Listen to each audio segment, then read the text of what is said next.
Thank you. Hello, everyone. I am happy to bring the news that I just wrapped a 2-hour budget work group session at the ENCON, Environmental Conservation and Energy budget table, and we at our table unanimously recommended to put the entirety of the New York Heat Act into at least our Senate, one House. So that is a step forward in this process this year. We've heard a lot of the specifics on this bill and why it's important, but to zoom out for a moment, we have one chance to do what's right? We have one planet that we have to save.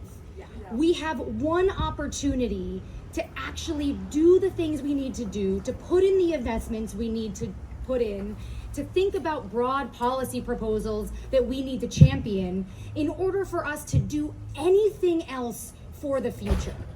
Climate and the environment has to be our number one issue, because without it, without a sustainable future, without a planet, nothing else matters.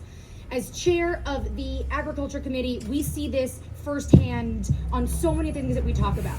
Because of the climate crisis, across our state and across our country and quite frankly across the world, many of the places that grow the predominant amount of food that we take in are having severe impacts to their climate and to their weather. We're seeing Florida underwater, California on fire and facing severe droughts, and the Midwest facing severe droughts. And it's a direct result of poor climate policies that have driven what we do as a society and as a country for generations. We have one moment to reverse that.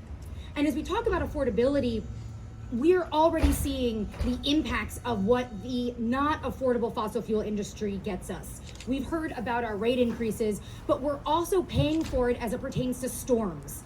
The once in a century storm that we're now seeing every 5 years, right? The power outages and the ice storms that are making it unsafe for people to live in our communities. We are paying for this now.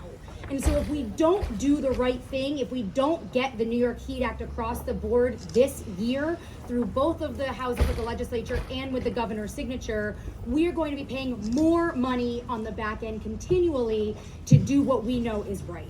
So thank you to the advocates, thank you to my fellow electeds, thank you to our businesses who are leading the way on this too. Sometimes it can feel like a tough conversation. We all know it's not and it shouldn't be, but thank you for leading in those spaces. And we are committed to getting off fossil fuels and the New York Heat Act in the budget. Thank you very much.